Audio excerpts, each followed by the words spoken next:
हरे कृष्णा। तो चलिए आज मैं आप सभी को सुनाती हूँ कार्तिक मास की कथाएं। तो चलिए अब आगे शुरू करते हैं कार्तिक मास की लपसी तपसी की कथा।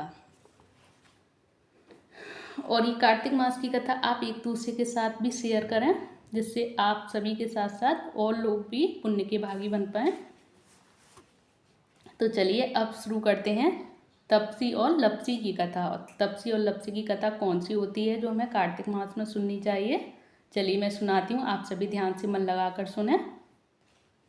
ये है तपसी और लपसी की कथा जो कार्तिक मास में हमें सुननी है डेली। एक था तपसी और एक था लपसी।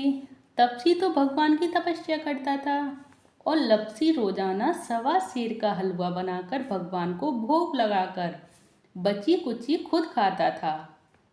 एक दिन दोनों में झगड़ा हो गया। वो कहे मैं बड़ा, वो कहे मैं बड़ा, यानी लपसी कहे मैं बड़ा हूँ और तपसी कहे मैं बड़ा हूँ।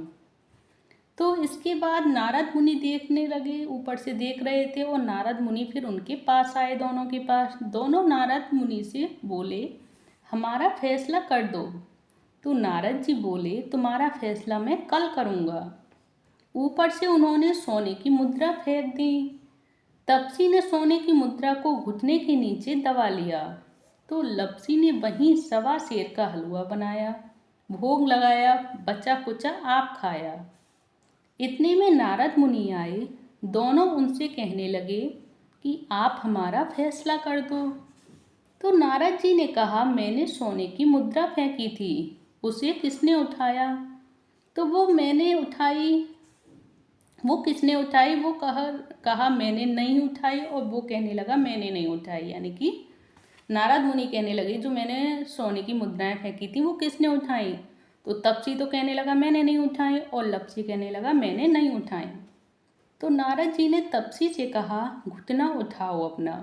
तो घुटना उठाया तो मुद्रा निकल आई नारद जी की।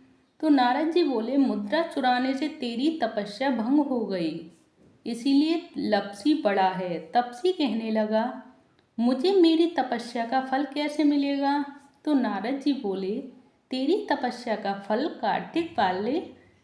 कार्तिक नहाने वाली देंगी। यानी तेरी तपस्या का फल तुझे कार्तिक नहाने वाली देंगी। और कार्तिक नहाने वाली तेरी कहानी ना कहें तो आधा तुझे मिलेगा। तो धोती दे के कब्जा ना दे, कमरा धो के देहली ना धोवे, ब्राह्मण जिमा के दक्षिणा ना दे, तो इन सब का फल तुझे मिलेगा। यह कहकर नारद जी वहाँ से चले गए।